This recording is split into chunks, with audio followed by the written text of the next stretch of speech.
Today is World Environment Day. As we celebrate this particular day, the theme back a few years ago, it was actually Beat Plastic Pollution, and again it is the same theme, and we'll be talking to some experts, we'll be talking to some conservationists who really are going to be giving us more insights on what exactly is the current problem with plastic pollution. And for that, I've got Prince Papa, Africa Campaigner, Fossil Fuel Treaty Initiative. We also have Nahashon Maina, Communication Lead, Kenya Plastics Pact, as well as Dr. Faith Munyale, Program Director, Restore Africa Program, World Vision Kenya. Thank you so much for being here today. We appreciate your time, and happy World Environment Day to all of you. Happy World Environment Day as well. All right. So we're going to start off by talking about plastic pollution. You know, it's been a World Environment Day theme before. It's not the first time that this is happening. And what exactly is the reason as to why we are still talking about it in 2025? What is not happening? I'm going to be starting off with you, Nahashon, since you are the Communication Lead Kenya for Plastics Pact. So yes, thank you so much for being here, and we can start off with you. Thank you so much. So first of all, I want to bring greetings from the Kenya Private Sector Alliance. Yes. And also the Kenya Plastic Pact. Today has been a very busy day for us. Yes, absolutely. We have been participating in an event organized by Paris. So the reason why we are still celebrating this day is because we have hardly made any milestones on the fight against plastics. Yeah. And for this to happen, then this has to be done, and we have to make World Environment Day daily activity, not a one-day activity. Exactly. Yeah, not a yearly activity. Exactly. Yeah. So the whole idea of having plastics and also fight against plastics has to move from plastic pollution to plastic solution. Okay. And that's why we have to repeat this daily and day in and day out. Mm-hmm. Yep. Okay. I'm going to move on to you, Dr. Faith. Maybe you can tell us more about what you do that is at Restore Africa Program, World Vision Kenya. What exactly does your work entail there, as you are the Program Director? Thank you very much for having me. It's a pleasure to be talking about what we do on a special day like today, but yes, I actually agree that Environment Day should be every day. Yes. Nonetheless, Restore Africa Program is actually a restoration program. Okay. So what we do is to restore degraded landscapes, we restore livelihoods, and at the same time curb let's say climate change, because we reduce carbon emissions. We are a carbon removal project. Oh, okay, okay. Yes, and so we work with farmers, yes, across 5 counties in the country, and we use multifaceted approach of economic empowerment, environmental stewardship, disaster management, livelihood enhancement. So all of this is multifaceted and cutting across every need of the farmer, because for us to take care of the environment, yes, we have to be able to take care of ourselves. Okay, yeah. Okay, brilliant. We'll go to you, Prince Papa. You are from Africa Campaigner, you're an Africa Campaigner Fossil Fuel Treaty Initiative. So maybe you can expand further on what exactly the Fossil Fuel Treaty Initiative is. And yes, tell our audiences watching at home what you do and what your role is there. Thank you so much, Shisha, for having us today for this World Environment Day. And now I just want to agree that plastics is a great menace to our lives, to the environment. Yes. As well, it's everywhere, and it takes us because we introduced it, and it will take us to remove it and ensure it's not there at all. Now, the Fossil Fuels Non-Proliferation Treaty is a global effort to foster international cooperation to speed up uptake of renewable energy, while ending the era of fossil fuels, coal, oil, and gas. While we agree that the Paris Agreement is a great initiative that we've had with us for now, yes, but there are gaps. Now the treaty comes in to fill in the gaps that are left there, because the Paris Agreement in its entirety doesn't mention something to do with the fossil fuels. And we also focuses on emissions, but now the treaty is going to look at the production as well as the expansion that we have. And within the treaty itself, we have 3 pillars. Okay. One talks about non-proliferation, that is stopping new coal, oil, and gas production. Yes. Then we have a fair phase-out. We are telling richer countries to phase out their investment fast and fastest, while allowing reasonable time for developing countries and with financing to be able to have new renewable energy as well as stop any further investments. Okay. And lastly is the just transition, a financed just transition for developing countries. Okay, okay. I'm going to move to you now, Sean. Maybe you can paint a picture of the plastic pollution state in the country. What exactly is the current state when it comes to plastic pollution in Kenya? And do you think that there's any sort of improvement since 2017 when, you know, Kenya officially banned the single-use plastic bags back in the day? It's been around 8 years since we saw this ban actually being enforced. So do you think there is any growth in the sense of the reduction of plastic pollution in the country? And, you know, maybe you can start off by telling us what exactly the current situation is when it comes to plastic use in Kenya. All right. Allow me to introduce you to what we first do at Kenya Plastic Pact. So Kenya Plastic Pact is a global plastic pact. So the Secretariat is here in Kenya for the Plastic Pact Kenyan chapter. And what we do is we do circular solutions for plastic. And so what happened is that the whole conversation of plastics has to bring together both the people who are producing the plastics and the people who are using the plastic. So from the manufacturers to the consumers of the plastics. So the current statistics that have been said about plastic is that every day each of us is spending about 0.03 kgs of plastic. Wow. And if we put that to a national perspective, that means then we are producing around 22,000 tons of waste, and 20% of this is plastic waste. So if every day a person is consuming 0.03 kgs of plastic, and that is from, if you now move to maybe urban areas, maybe the scale is higher compared to the rural areas. Therefore, it means we have a very huge problem that we are dealing with. Yes. So what Kenya Plastic Pact has been doing over the years, so this is our 4th year in this, we have developed a roadmap for 2030. Okay. And in this roadmap, we have 4 targets. So the first target is to eliminate what we call the problematic plastics.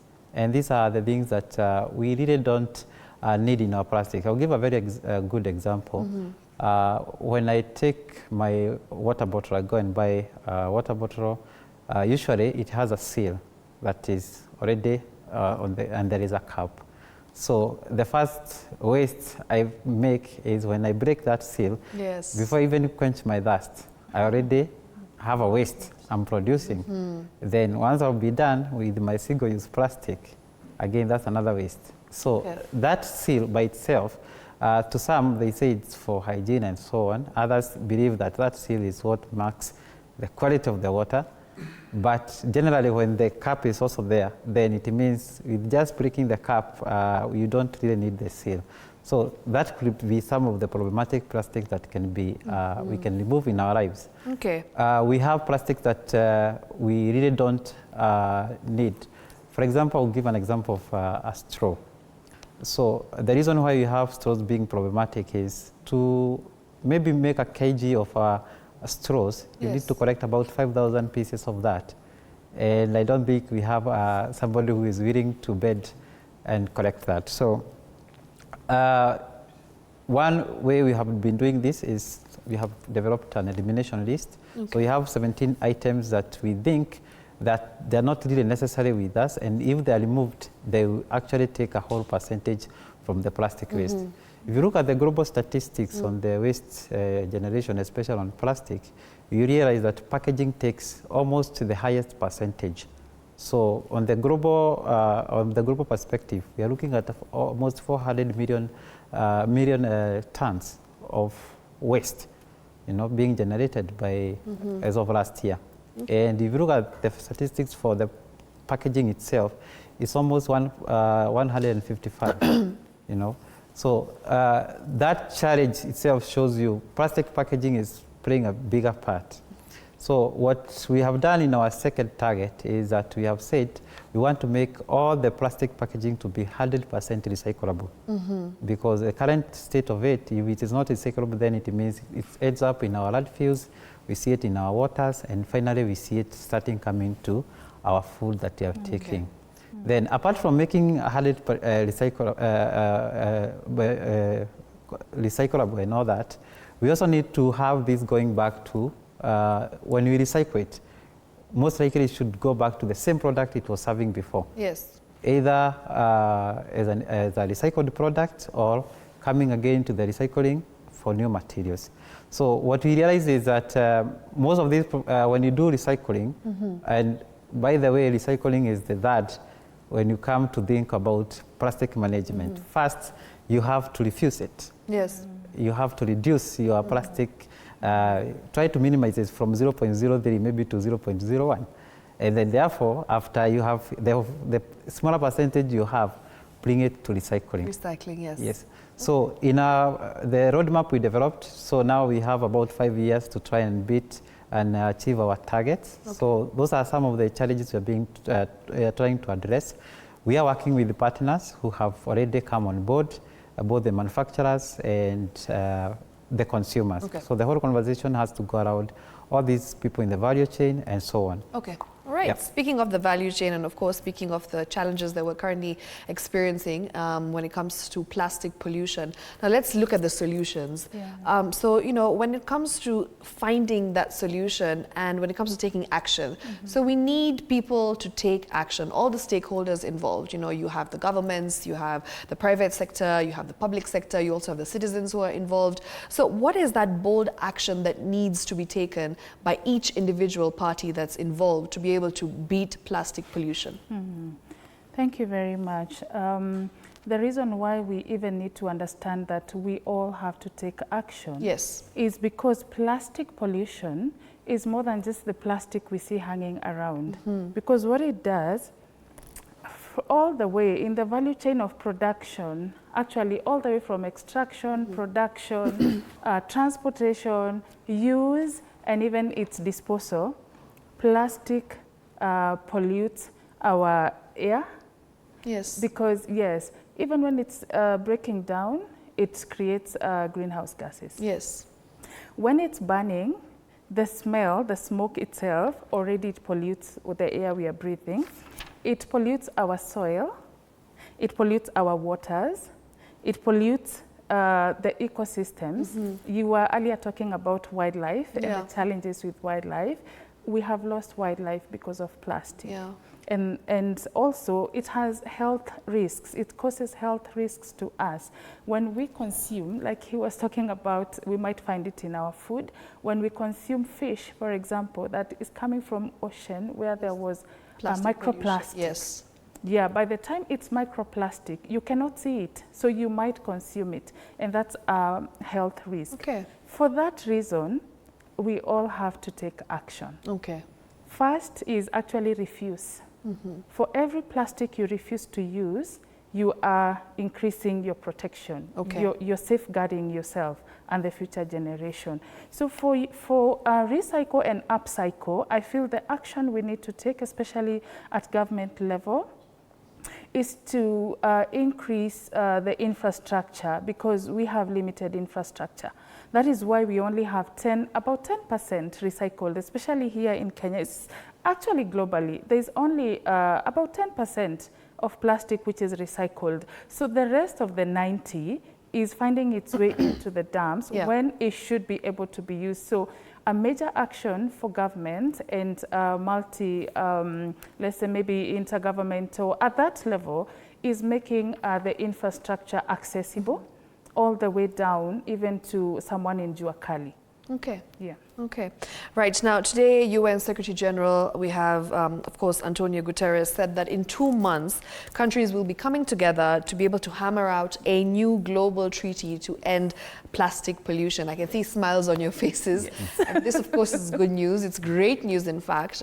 We've had this conversation right here on this particular show, and we've talked about this time and again of when it's going to be happening. So we're glad that it's now there is the timeline. 2 months is the time frame that we've been given.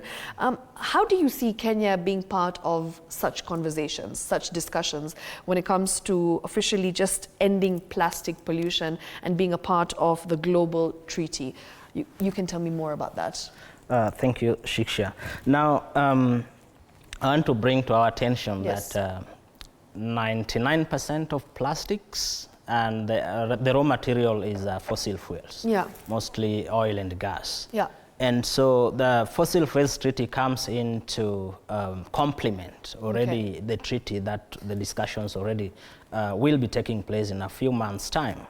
Now, being part of this in the initial stages means that you set the terms, the timelines, and you bring in the realities as per your country and the needs of the people you have. Now, a treaty like the Fossil Fuels Non-Proliferation Treaty, the text is still not yet there. The terms, the timelines are still not yet there. At this time, we are recruiting countries to come on board. As at now, we are at 16 countries. Okay. Unfortunately, we still don't have any single African nation. And hopefully, maybe Kenya and other climate leaders will come, will join. And the good thing is that once you join at the early stages, you have that voice of setting up what the terms of this treaty is going to be. Okay. And we encourage countries to do that instead of waiting while the treaty is already in place. Then you are forced to implement and govern as per the terms that were set when you were not there. So the second one is that also the treaty talks about finance just transition. So it's not just a transition that go to renewables, but have the money and the technology needed from the West to help us transition that, ensuring that no worker, no community is left behind in this just transition. And also we are looking at stopping new investments in the fossil fuels industry. If we look at resource exploitation from our continent, most of them go to the West. Then when it comes back to us, we pay a premium for that. Now, if we stop that, we'll rely on resources like the sun, the solar, wind, geothermal. These ones need not to go out of the continent to be refined so that it's sold to us again. And then there will be decentralization of these renewable sources of energy. Imagine that as at now, there are over 600 million Africans without access to electricity. If we take an example that Kenya, let's say 60 million Kenyans, those will be 10 countries in the continent at the dark. Now, a just transition, financed one, will ensure that communities do not need to rely on grid connections, but the decentralized types of renewables that the community will have. And we've seen that these 600 million people, there have been decades and decades of investment in the fossil fuels industry, and it has failed them. It's now up to us, up to our governments as well, to look at alternatives that can reach everyone wherever they are. All right. Now, how much of Kenya's plastic pollution problem is due to lack of awareness and bad behavior when it comes to consumers and the choices that we make as consumers as well? How exactly do we change this perception and this mindset of, not using plastic or reducing the plastic consumption? So maybe you can tell us, and maybe you can give us some numbers as well as to how much of Kenya's plastic pollution problem is actually by consumers. So I think the first question we need to ask ourselves is, what's the evil? Is it the plastic? Is it the consumer? And or both, hand in hand. So one thing is very clear, that plastics are playing a very important role in our lives. If you walk to any hospital, and I'm wishing quick recovery to anyone listening us from the hospitals, you realize that at the critical point, it's plastics that are supporting life. in terms of intensive care unit, in terms of the medicines that we have, and so on. So plastic has become an integral part of our lives. Okay. However, there is something that is happening, and it's called the throw-away culture that is really integrating into our people. And this happens even when you walk in our roads.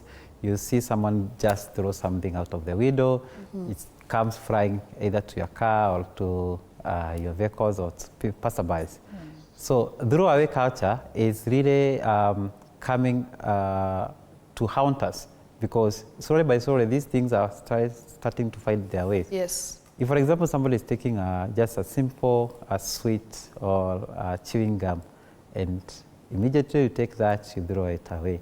Myself, with my plastic bottle, the moment I break the seal, I throw that away.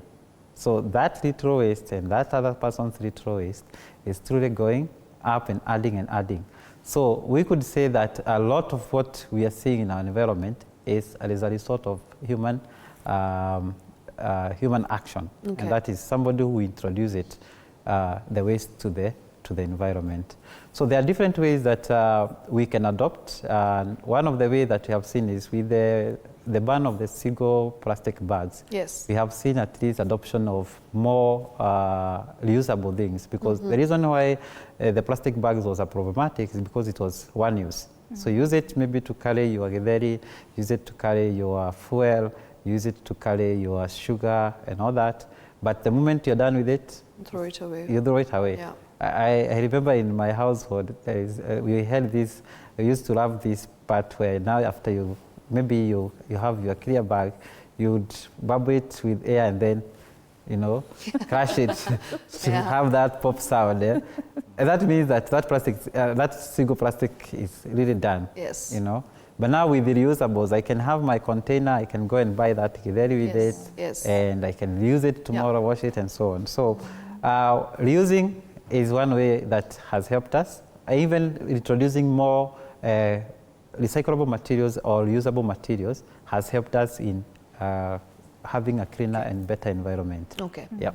Right. Now, you want to chime into something? Yes, because you mentioned about the global treaty to end plastic pollution and how Kenya would come into play. Yes. And I like what Prince Papa is talking about, because that treaty is going to actually work hand in hand with the plastic treaty. Yes. Because this treaty for ending plastic is very advanced right now, and Kenya is actually is in it already. Yes. Because Kenya has of course the plastic ban you talked about, 2017. It is one of the countries that has this policy. Actually, many countries are not at that level yet. So congratulations to Kenya in terms of the policy framework. We are somewhere, but this treaty. Negotiations have been going on, and in August we are looking forward to seeing a major leap in terms of bringing it to a point where it's ready for ratification by countries. Brilliant. And yes, and Kenya is in it, so we are happy. The commitment is quite ambitious because it's to end all plastic pollution by 2040. Yes. And we are looking forward to the commitments that countries take. It hasn't got to that point. What are the commitments? And so we all should be very interested to see how this evolves. And in August, we are looking forward to hear the updates or how the discussion goes. Absolutely, and so are we. Due to interest of time, and of course, as our show is now coming to an end, we have a very few minutes, just 2 minutes. So I'd like all of you to quickly just give me your closing remarks, and of course just give a message to our viewers, people who are watching at home on this World Environment Day. And what would you like to tell people who are watching at home on what they can do to be able to beat plastic pollution? I'll start off with you, Prince. Thank you so much. So everyone needs culture change as well as the perspectives in life. Yes. We now live in a modern world where information can be accessed at the comfort of your rooftop. We need to read out there for anybody who doesn't know about the plastic pollutions, the impacts and so forth, and how we can start doing whatever we can do at individual level. Yes. But I also want the people to hold institutions accountable, especially, this plastic treaty, for example, it's going to impact on the producers. So there is always a fight back. Okay. This compared as well as the beneficiaries of the fossil fuels industry, there will be a pushback from those who benefit from this. But we must be prepared. We must know already. We cannot argue with science. Science is science. If we know that indoor pollutions are there, and one out of 5 persons die every year globally due to these pollutions, then of course we have a way to stop that. Okay. So let us do the little that we can do, but as well as also hold institutions accountable for the actions that they are having on the planet. Okay. And what about you, Dr. Faith? Very quickly, as yes. we have 1 minute for both of you. 1 minute, okay. So wherever you are, create awareness. Okay. If you know something about just what can be done in your space, tell your neighbor. Let them adopt that small thing they can adopt. For example, just refuse single plastic use. Don't accept to use it. Don't go to a workshop and use a plastic bottle. Don't. So when you do that and inform your neighbor, they're going to be able to, we will make traction. We will make traction. Finally, environment is holistic. Yes. When our soil is polluted, the air and water have potential to be polluted. When the air, the rest have potential. So you can just sort the soil by planting trees, plant cover crops. You can do that wherever you are. Okay. Thank you. Thank you. Thank you so much for that. And lastly, what about you, Nahashon? So my quick takeaway is that we have the World Environment Day as it is for this 2025 is almost ending. So as I said earlier, is that we have to live each day as if it is World Environment Day. And let us remember that waste is waste when it is wasted. Yes. Thank you. Wow, I love that. Wow. Waste is waste when it is wasted. Brilliant. That is going on my Instagram. All right, thank you so much for that. What an interesting conversation, quite an insightful one. And yes, we really appreciate your time. We appreciate the good work that you're doing to be able to just, you know, give back to this planet that we live in and just being able to recycle, restore, and be a part of going green. And I feel like that right now is our biggest priority when it comes to beating plastic pollution. Yes. So thank you so much for coming here and just being a part of this conversation on World Environment Day. It's a wrap from us right here on TV47's Green Fix. Thank you so much for watching, you at home. Once again, we urge you to be able to just do something, whatever it could be, to try and limit the use of plastics in the country.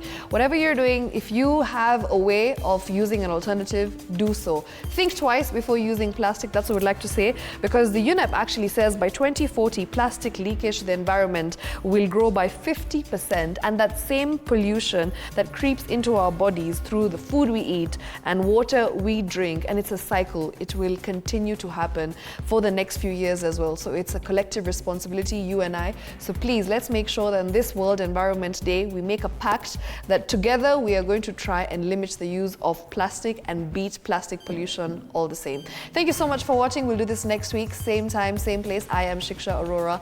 I'll see you then. Good night, and of course, stay safe. Also, for all our Muslim faithful who are watching, all the Muslim viewers, we'd like to wish you Eid Mubarak. Good night.